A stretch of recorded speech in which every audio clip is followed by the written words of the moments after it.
Fala galera! No vídeo de hoje, iremos acompanhar a história de um jovem samurai que faz um juramento ao seu mestre de proteger sua filha e todo o povo de sua vila. O game se chama Track to Yomi, então caprichem no like e fiquem ligados que terão spoilers a seguir. O game se inicia mostrando uma vila em chamas e um misterioso samurai empunhando sua katana, aparentemente mostrando um futuro distante. Logo após isso, voltamos para o presente e conhecemos o mestre Sanjuro, que está treinando seu jovem aluno chamado Hiroki. Ele diz ao garoto que aqueles que alcançarem o equilíbrio verdadeiro podem ver todos os anos vindouros, mas aqueles que perderem o equilíbrio não conseguem ver nenhum instante à sua frente. O rapaz questiona seu mestre do porquê tem que fazer isso de novo e de novo, e então seu sensei fala que se ele quer se tornar um samurai, ele deve continuar aperfeiçoando suas técnicas e sua postura para sempre. Durante o treinamento, uma jovem garota os espia pela janela, e Hiroki acaba se distraindo. O mestre Sanjuro o ataca e diz que a distração traz apenas a morte, então manda o garoto se concentrar novamente. Logo após o treinamento, o homem chega desesperado procurando pelo mestre Sanjuro, e o sensei aparentemente já sabe do que se trata a situação. Ele sai sem dar muitas explicações ao garoto, apenas pegando sua lança e dizendo para Hiroki se manter a salvo. Após sua saída, a jovem que os espionava entra no dojo, e seu nome é Aiko, a filha do mestre Sanjuro. Hiroki a questiona sobre o que os dois devem fazer, e a garota diz que nunca viu seu pai tão preocupado. Ela fala que está assustada, e diz que eles precisam descobrir o que está acontecendo. Hiroki pega sua katana, e então os dois jovens saem para investigar a cidade. No caminho, Hiroki diz que seu sensei nunca interrompeu suas aulas desse jeito antes, e se preocupa achando que ele o desapontou. Mas Aiko o chama de tolo, e diz que ele é o aluno favorito de seu pai. A vila parecia ser um local bem pacato, e os habitantes estavam em paz. Entretanto, conforme os jovens atravessam o vilarejo, eles encontram com pessoas correndo em desespero, e escutam alguém batendo no gongo, sinalizando que a vila estava sob ataque. Um homem careca se aproxima em cima de um cavalo, matando alguns moradores com sua katana. Após isso ele vai embora, e o restante dos aldeões começam a se armar com o que podem para defender suas casas. A jovem Aiko pede para Hiroki ajudar os moradores, enquanto ela procura pelo seu pai, mas o garoto acaba não gostando da ideia, pois acha perigoso que ela fique sozinha perambulando por aí. Entretanto, ela o convence, dizendo que conhece os caminhos secretos da vila com a palma da sua mão. Hiroki pede para a garota tomar cuidado, e continua explorando os arredores da vila sozinho. Mais à frente, ele vê um homem matando um morador da vila, e o manda parar, mas o bandido se recusa, chamando o garoto de Naniko. O jovem Hiroki entra em batalha pela primeira vez contra um oponente de verdade,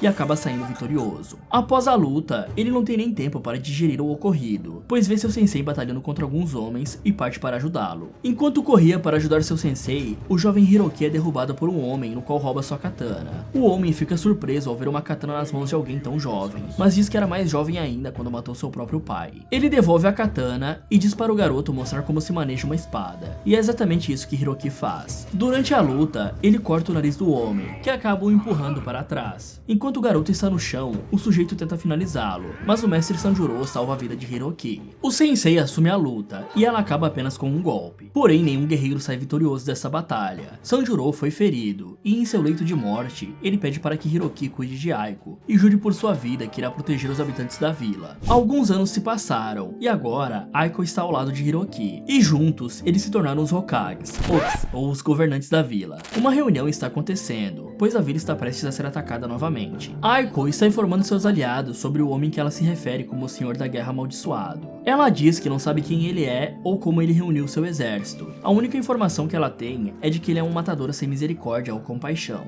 Esses homens surgiram das montanhas como sombra, e aparentemente estão destruindo e aterrorizando todos os vilarejos no qual visitam. Aiko fala que o próximo alvo dos bandidos será o vilarejo de Kamikawamura, e logo após isso, eles também entrarão na mira da gangue. Hiroki diz que eles devem pensar no povo de Kamikawamura antes de pensar neles mesmos, e Aiko concorda, dizendo que o destino deles será o mesmo de seu vilarejo caso não os ajudem. O plano é trazer os habitantes de Kamikawamura para o seu vilarejo e destruir a ponte do rio, impedindo o Senhor da Guerra de atravessar. Mas antes de terminar a reunião, um homem os interrompe, dizendo que um estranho chegou nos portões da vila, implorando por ajuda. Todos saem para ver o que o estranho queria, e o rapaz está desesperado, dizendo que eles são demônios. Aiko pergunta de onde o homem veio, e ele fala que é um morador de Kamikawamura, e que os assassinos apareceram do nada. Ele diz que o mestre deles ficou só assistindo, enquanto o restante dos bandidos faziam a farra farra na aldeia. Aiko lamenta a perda do homem e pede para alguém trazer chá e arroz para o rapaz. Hiroki diz que eles devem atacar agora e parte para o confronto junto de alguns homens, enquanto Aiko fica para preparar as defesas do vilarejo. Ao sair da vila, Hiroki se lembra da promessa que fez ao seu sensei e diz que não irá falhar com ele. No caminho, eles encontram com corpos dos moradores de Kamikawamura e percebe que os assassinos já atravessaram o rio. E quando ele percebe, seus colegas já estavam com os problemas até o pescoço. Os bandidos armam uma emboscada para cima de Hiroki, mas seu sensei o treinou bem, e o rapaz sai vitorioso desta batalha. Hiroki continua seguindo seu caminho sozinho até a vila de Kamikawamura, atravessando uma mina no qual os bandidos fazem um homem de prisioneiro. Ele corta uma corda que sustentava algumas pedras, no qual acaba caindo e finalizando os bandidos da mina. E então após isso, ele liberta o prisioneiro, que fica muito grato pela sua bondade. Hiroki pergunta se ele viu seus amigos, mas o homem fala que não, e comenta ter ouvido boatos que os assassinos estavam levando os prisioneiros para Kamikawamura. Assim que Hiroki sai da caverna, ele escuta alguns bandidos reclamando sobre a chuva, com medo de ficarem resfriados. Ele derrota os dois facilmente em cima de um tronco de árvore que caiu e formou uma ponte. Porém, assim que ele atravessa, a árvore entra em colapso e cai abismo abaixo. Hiroki continua seguindo junto à tempestade, derrotando mais alguns homens que protegiam uma ponte. E após isso, ele consegue ver a vila de Kamikawamura no horizonte. Os habitantes locais estão sendo feitos de refém pelos bandidos. E Hiroki, com seu espírito heróico, enfrenta todos os soldados sozinho, para impedir que mais atrocidades aconteçam com essas pessoas. Chegando em Kamikawamura, Hiroki encontra um homem chamado Sadatame, que aparentemente está liderando o grupo de bandidos que está no vilarejo. E parece que ele já estava esperando que Hiroki aparecesse. E para demonstrar sua crueldade, ele ordena que seus homens alvejem os moradores da vila que estavam sendo feitos de refém com flechas. Hiroki questiona se ele é o tirano que está organizando essa matança, ou se ele é apenas o cão que anda aos pés dele.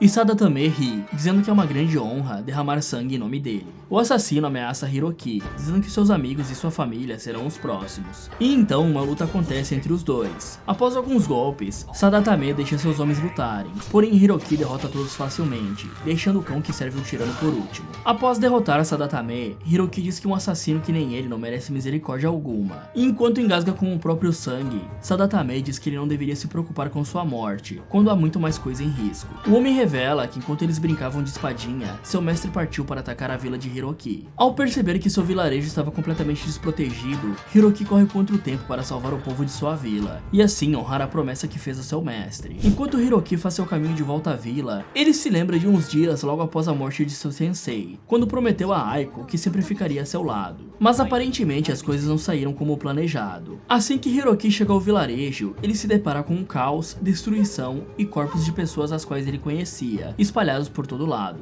Um enorme incêndio consome seu vilarejo, e Hiroki adentra no meio das chamas na esperança de encontrar Aiko viva. Enquanto vaga pelo vilarejo, Hiroki vê um fantasma de seu passado, um homem no qual ele já havia lutado antes e pensava estar morto. O mesmo homem que acabou tirando a vida de seu sensei. O rapaz se assusta, e então Kagero supõe que eles já tenham se conhecido antes. Hiroki diz que foi ele quem lhe deu essa cicatriz, se referindo ao nariz que ele arrancou há muito tempo atrás. E então o homem responde que essa vila tem o hábito de não conseguir mantê-lo na sepultura. Kagero diz então que era ele quem ela chamava em seus momentos finais, se referindo a Aiko. Ele fala que acabou com o sofrimento dela, mas Hiroki tenta não se abalar e se mantém focado enquanto empunha sua katana para iniciar o combate. No entanto, isso acaba não sendo o suficiente, e Hiroki é derrotado após ser perfurado pela lâmina de Kagero. Após cair, o rapaz delira com sua amada, e na alucinação, Aiko está cuidando dos ferimentos de Hiroki. Ele a questiona sobre os bandidos, mas Aiko responde que eles fugiram e estão seguros por enquanto. A garota diz que os outros estão a esperando, e que ainda há muito a ser feito. Então Hiroki diz que ele não é nada sem ela. Aiko responde que ela também não é nada sem ele, e diz que eles nunca devem se perder um do outro. E após isso, Hiroki acorda, mas o local está com um aspecto totalmente diferente de antes. Assim que ele se levanta, ele vê Aiko, porém ao chamá-la, ela o ignora, e então o rapaz começa a seguir a moça. Hiroki encontra com uma velha no caminho, e pergunta se ela viu uma mulher passando por ali.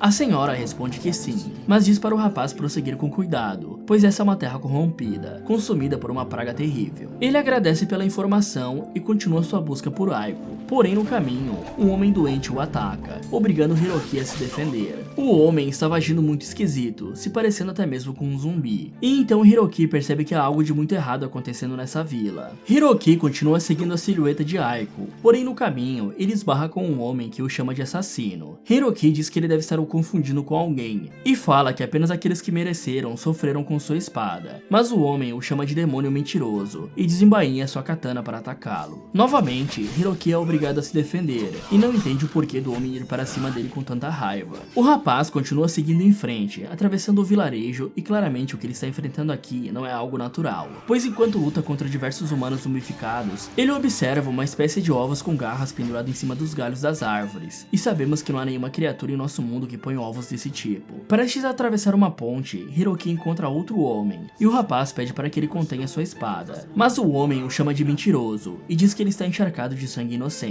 Hiroki confessa ter mandado muitos homens para o Yomi, que é a palavra japonesa para o mundo dos mortos, mas diz que nenhum deles era inocente. Hiroki tenta deixar o homem mais calmo, e diz que nenhum dos dois precisa morrer hoje. Mas o homem recusa a proposta de paz, o chamando de demônio sem honra. Após derrotá-lo, Hiroki diz que esses guerreiros o confundem com os vilões que destruíram seus lares, e pensa que talvez possam ser os mesmos que destruíram a sua vila. Após uma longa caminhada, Hiroki chega até a beira de um rio, o qual é fundo demais para se atravessar nadando. Então o samurai utiliza uma jangada que aparenta ser tão frágil quanto papel molhado. Surpreendentemente, a jangada aguenta chegar até a outra margem do rio, e assim que Hiroki desce, ele encontra com um homem que já conhecia antes. O homem se chama Morimitsu, e está acompanhado junto a um grupo de samurais. Hiroki fica surpreso ao ver Morimitsu, pois achou que ele tinha morrido no massacre de Kamikawamura. Morimitsu fala que Hiroki o abandonou e o deixou para apodrecer, mas Hiroki diz que foi enganado e que estava apenas tentando deter o Senhor da Guerra. O homem está furioso e culpa Hiroki por todas as mortes, dizendo que ele traiu seu voto e que ele apenas pensava na glória. Morimitsu ataca Hiroki e o rapaz se vê obrigado a se defender novamente, tirando a vida de seus agressores no processo. Após a batalha, Hiroki se questiona sobre o que esse lugar amaldiçoado fez com a mente do seu amigo, mas obviamente não obtém nenhuma resposta. O rapaz continua seguindo em frente e sobe até o topo de uma torre, que possui uma espécie de fogueira. Hiroki ateia fogo no caldeirão, e assim que a chama acende, outras torres também se iluminam no horizonte. Após isso, ele desce da torre e continua caminhando, atravessando uma ponte que começa a cair aos pedaços enquanto ele passa. O rapaz vê o semblante de Aiko novamente. E vamos lá, né, galera? Aqui já é bem claro que o nosso samurai está perseguindo um espírito. O rapaz chega a uma espécie de lago iluminado, com aquelas velas orientais. E assim que ele começa a se aproximar de Aiko, a garota entra no rio e se transforma em um demônio horrível. Após uma luta difícil, Hiroki derrota o monstro e se arrepende pensando ter machucado sua amada. O espírito de Aiko aparece e ela conforta Hiroki, dizendo que ele não a feriu, apenas trouxe tranquilidade onde antes só havia medo. Aiko diz que agora pertence ao Yomi e Hiroki não pode mudar isso. O rapaz se lamenta, dizendo que fracassou com Aiko ao chegar tarde demais em seu vilarejo e por não conseguir salvar ela do Senhor da Guerra. Hiroki finalmente percebe que também está no Yomi e diz que ainda há tempo para ficar ao lado dela, mas Aiko fala que isso não será possível, mesmo sendo a coisa que ela mais queria. A garota diz que seu assassino ainda vive, e caso ele não seja detido, ele continuará tirando vidas de pessoas inocentes. Aiko diz que as profundezas do Yomi chamam por Hiroki, e que lá ele poderá escolher seu caminho. Hiroki pergunta se o Yomi poderia lhe conceder um caminho de volta para casa, e Aiko diz que seu destino ainda não foi decidido, mas que para ela já é tarde demais. Ele lamenta e lembra que jurou proteger seu povo por toda a sua vida. E Aiko se orgulha dizendo que seu pai o ensinou bem. Antes de partir, Hiroki pergunta se verá Aiko de novo, e ela responde com uma frase enigmática, dizendo que eles podem se encontrar uma vez, ou então para sempre. Hiroki continua seguindo seu caminho pelo Yomi, a terra dos mortos, e aqui a realidade é totalmente alterada. O rapaz passa por vários locais em ruínas, e em certas ocasiões, ele consegue remontar os destroços das estruturas, para poder continuar seguindo seu caminho até as profundezas do Yomi. O rapaz avança derrotando vários espíritos, que tentam impedi-lo de completar sua jornada. E mais à frente, ele esbarra com o espírito de Sadatame. Vocês se lembram daquele covarde que ficou liderando os massacres na vila de Kamikawamura, enquanto Kagero partia para destruir a vila de Hiroki? Pois é, aqui ele provoca Hiroki, dizendo que ele deixou que todos morressem, para que eles pudessem tirar um X1 de espadinha. E Hiroki fala que a morte dele é algo que ele não se arrepende. Os dois lutam novamente, mas Hiroki derrota o espírito de Sadatame facilmente e continua com a sua jornada. Após uma longa rolezada pelo Yomi, Hiroki sobe ao topo de uma montanha e encontra um portal mágico no qual ele pensa ser sua saída desse pesadelo. Porém, ao se aproximar, seu sensei Sanjuro aparece em sua forma endiabrada, falando que o rapaz traiu o juramento que fez para ele. O demônio alega que Hiroki deixou seu povo desprotegido, e com isso todos acabaram morrendo. O rapaz diz que foi enganado, mas seu sensei não está nem um pouco afim de ouvir suas explicações.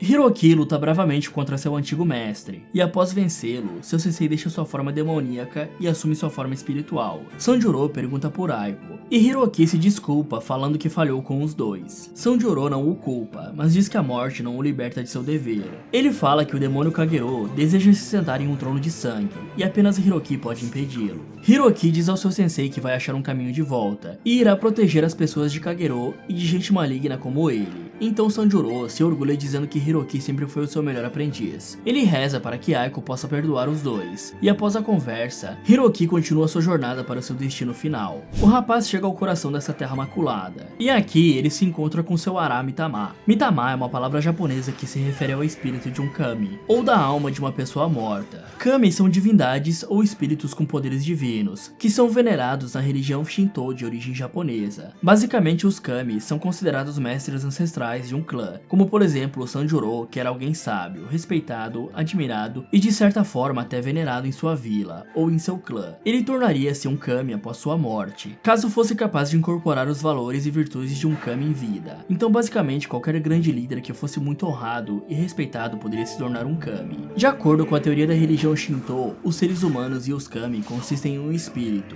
e 4 almas, sendo elas Ara Mitama, que é a parte rude da alma, Nigi Mitama, que é a parte harmoniosa da alma, Asaki Mitama, que é a parte feliz da alma, e por último, Akoshi Mitama, que é a parte maravilhosa da alma. Por isso, os bosses do game aparecem primeiro em sua forma endiabrada, ou seja, em sua forma Ara Mitama, e após Hiroki os pacificarem, eles assumem sua forma Nigi Mitama, que seria o estado normal dos kami. Agora tudo faz sentido, né? Voltando a Hiroki, ele diz estar cansado das ilusões do Yomi, e seu Ara Mitama responde que o Yomi também está cansado das ilusões dele, e diz que Hiroki deve aceitar seu verdadeiro eu. Após isso, um combate acontece, com Hiroki saindo vitorioso, e então o rapaz se ajoelha e diz que essa alma violenta não é quem ele é. Seu Nigi Mitama surge junto com o espírito de Aiko e Sanjuro, e questiona Hiroki sobre quem eles são então. Ele diz que eles estão divididos, desequilibrados, e é por isso que não podem derrotar o homem que destruiu suas vidas. Seu Nigi Mitama fala que o amor, o dever e o ódio prendem Hiroki, pois cada um deles se opõe um ao outro. Para alcançar o equilíbrio, Hiroki deve terminar o que continua inacabado, e com isso descobrir o que verdadeiramente guia ele. Hiroki diz que por toda a sua vida, a única coisa que existiu foi o dever. E então após isso, ele abraça o espírito de Aiko e pede perdão ao seu amor por uma última vez. Ele a atravessa com sua katana e diz que agora ela poderá descansar em paz. Após isso, o rapaz fala para seu sensei que não irá trair seu voto, pois os outros precisam dele, e com isso, seu Nigi Mitama diz que o Yomi os libertam, pois ele finalmente alcançaram um equilíbrio. Hiroki acorda em sua vila em chamas e vê Kagero no dojo onde costumava treinar com seu sensei. Sem perder tempo, o rapaz parte para lá derrotando os bandidos que ainda estavam pilhando as casas e escapando de um bombardeamento no processo. Assim que ele chega ao dojo, Kagero percebe que Hiroki estava em uma longa jornada, pois o rapaz brilha como uma nova resolução. Provavelmente ele deve ter feito aquele upgrade massa de 1080p para 4K, e diz que o que quer que ele pense ter aprendido ainda não é o suficiente para derrotá-lo, pois ele irá simplesmente matá-lo. Hiroki fala que não descansará até libertar a terra de homens que nem Kagero, e Kagero responde dizendo que não há nenhum homem como ele. Os dois iniciam um x1, e Hiroki o derrota facilmente. Após isso, Hiroki diz que não irá tirar mais nenhuma vida inocente, e Kagero questiona se foi isso que ele escolheu nas profundezas do Yomi, pois sem dúvidas alguma, isso deve ter sido uma agonia para Hiroki. Kagero se levanta e é revelado que ele também fez uma visita ao Yomi, provavelmente após a luta contra o mestre Sanjuro há muitos anos atrás. Ele diz que não hesitou em nenhum momento nas suas escolhas, e após isso, ele se transforma em um poderoso demônio, possivelmente uma habilidade adquirida por conseguir voltar do Yomi. Um segundo round acontece, e dessa vez, as coisas complicam mais para o lado de Hiroki, mas o rapaz conseguiu alcançar seu equilíbrio, e com isso ele vence Kagero, mesmo em sua forma demoníaca. Após o golpe final, Hiroki diz que Kagero escolheu a desonra, e o preço será o esquecimento. Anos se passaram após os eventos do Senhor da Guerra, e agora, o vilarejo foi reconstruído, e Hiroki está treinando um pequeno jovem a manusear uma katana, exatamente como seu mestre fazia com ele antigamente. Como dizem, promessa é dívida, e Hiroki é capaz de superar até mesmo a morte para honrar suas promessas. Track to Yomi possui 4 finais, sendo que um deles é secreto e pode ser ativado logo no início do game. Os finais são Duty. Bom, esse final não tem muito o que se falar, pois vocês acabaram de assisti-lo. Hiroki honra a promessa que fez a seu sensei, derrotando o Senhor da Guerra e protegendo os mais necessitados de maldades que tiranos como Kagero podem causar. Love. Nesse final, Hiroki quebra a promessa que fez ao seu sensei de proteger os mais necessitados, mas por outro lado, ele honra a promessa que fez para sua amada de nunca abandoná-la. Após vencer a luta final contra Kagero, Hiroki se deixa morrer sendo consumido pelas chamas, e após fazer a travessia para o Yomi, o rapaz se encontra com o espírito de Aiko, e lá eles finalmente podem ficar juntos por toda a eternidade. Hate. Nesse final, Hiroki acaba sendo consumido pelo ódio de perder tudo para Kagero. O rapaz volta do Yomi enfurecido, abandonando todas as suas crenças somente para conseguir se vingar do Senhor da Guerra. Após conseguir sua vingança, Hiroki é corrompido e acaba assumindo o papel de ser o novo Senhor da Guerra. Secret Ending. E por último, o final secreto, que pode ser obtido após derrotar Kagero logo no primeiro encontro, após a visita a Kami Kawamura. Nesse final, Hiroki não vai para o Yomi, pois consegue derrotar o Senhor da Guerra e após isso, ele encontra o corpo de Aiko e lamenta a morte de sua amada. Hiroki acaba perdendo seu propósito e abandona sua katana após deixar o que restou de sua vila para trás, provavelmente vivendo o resto de sua vida como um lobo solitário. Fala galera, essa foi a história de Track to Yomi. O que vocês acharam? O que vocês fariam no lugar de Hiroki? Vocês costumam cumprir suas promessas? Será que após perder tudo, vocês ainda teriam forças para continuar? Me contem nos comentários. E se você encontrasse uma adaga que permitisse voltar no tempo e refazer suas ações, o que você faria? Quer saber o que o príncipe irá fazer com essa adaga? Então clique aqui nesse vídeo, ou aproveite para ver outros vídeos do Resumindo Games. Muito obrigado por assistir e até o próximo.